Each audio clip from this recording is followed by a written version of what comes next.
Okay, so moving on with chapter 12 on statistics, looking at collecting data. So I asked you yesterday to have a look at page 194 and 195, and for those who didn't have the book, I put up a screenshot of them, and to write down a few things you found that were most important. So hopefully, at least you have all of these 6 things down. Okay, I'm going to go through them all now, but these are the main important things. I said look out for things that are in bold or in like a box, or that make sure that as you stand out from the page, they're more than likely important and you need to know. So the first thing, well, census is at the top of the page within bold. Okay, and what a census is, okay, and everyone gets one in Ireland every few years. Okay, it is collecting data from every person. Okay, it's collecting data from every person, so everyone will get these in the house. Things like how many people are living in the house, what's their ages, what they work as, how much money they earn a year, stuff like that. Okay, and that's the census, and it'll give a general overview of the country of Ireland to say things like the unemployment rate, to see how many people are unemployed in the country, how many people are employed. Collecting data, and we know data now is another word for information. Okay, another thing is the population. Okay, and we know population. Okay, because you think of population of Ireland as whatever, nearly 5 million, 4.8 million, or something like that. So population is the entire group being studied. Okay, so if you're doing a census of all of Ireland, the population would be every person in Ireland. But if you're doing a survey in your 1A1 class, the entire population would be the 1A1 class. If you're doing a survey of Kinsale Community School, the entire population would be the entire Kinsale Community School. So all classes, every student and teachers if you're doing it in the entire school. Okay. Sample. Sample is a group. Okay, so it's not the entire population. It's a group that is selected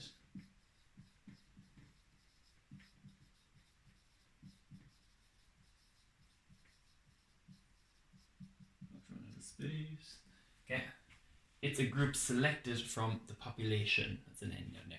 Okay, so for example, if you want to do a questionnaire or survey on the 1A1 class, okay, the population is the entire 1A1 class. But if you want to pick, we'll just pick Ronan and Stephen.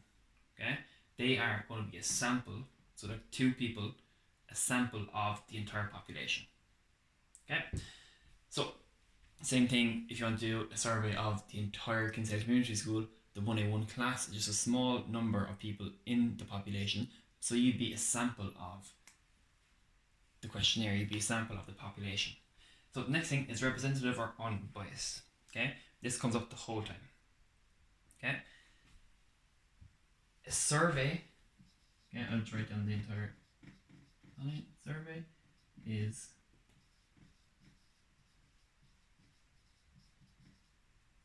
representative or unbiased. So these mean very similar things. If it's representative, it's unbiased. So survey is representative or unbiased if it is typical of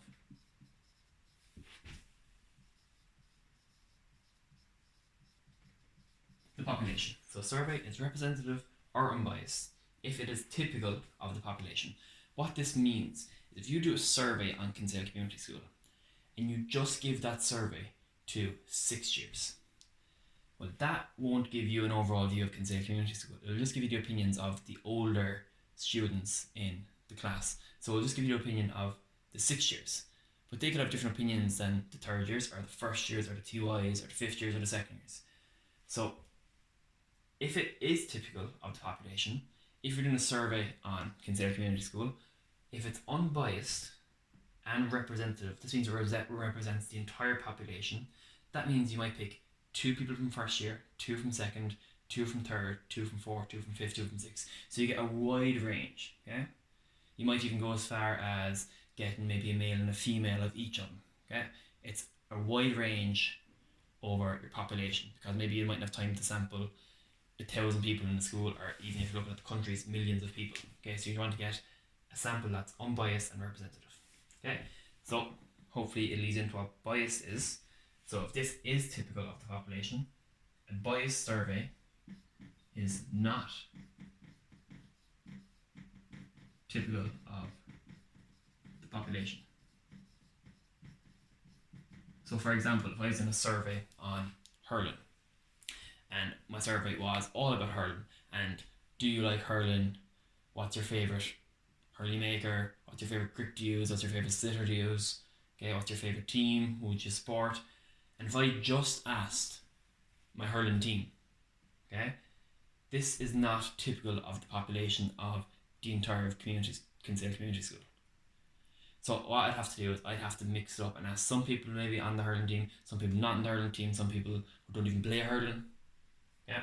So the bias is not typical. So being biased, okay, means you're kind of being not typical of the population. And the last thing, questionnaire is, and questionnaire and survey are the very, very same thing. Questionnaire and a survey are the same. Questionnaire is a set of questions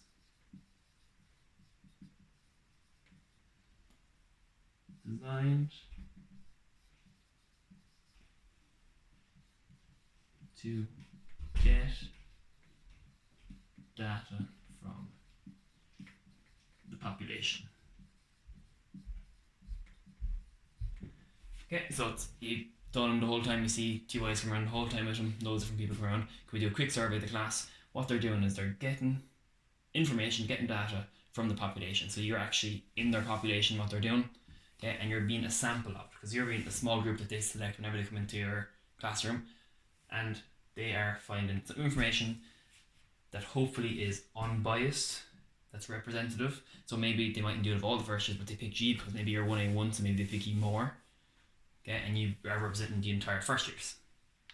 Okay, go and look at a quick question. Okay, so you've done questions 1 to 10. So just do one of them, okay, because hopefully they're okay. So on page 195, go and look at question 9.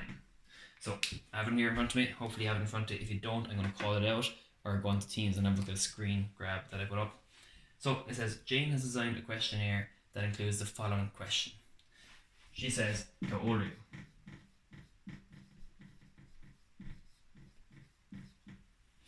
Now, the options she gives are young, with a box, middle-aged, with a box, or old, with a box. First question say is, what is wrong with this question? Now straight away, okay, if I had to take this, what I would say is young, because I'm young, okay, at least I think I'm young anyway, okay. But if you're answering it, you might also take young, okay, but we're nowhere near the same age, okay. So first thing you know is what is wrong with this question is it's not very accurate, okay. It's up to people's opinion. Okay? Someone who is 65 might say middle, and then other people who are 50 might say they're old. Okay? So it's not, so if you have a quick look above the question, there's some important points when designing a questionnaire. Okay? You have to be very accurate, okay, and try and give all possible answers. So to improve this question, what you should do maybe is say between 0 and 15, tick a box. Between 16 and 25 and tick a box. Between 26 and 40 and tick a box. Okay, and now you know exactly, so when you're ticking it, you know to tick this box. Okay, you know exactly they're in this age group. They are between 0 and 15, or they are between 16 and 25. Might be a bit big of a gap. Maybe if you want to do between 10 and 15, work your way down, go up in fives. It'll give a more accurate representation. Okay, so hopefully those questions are okay.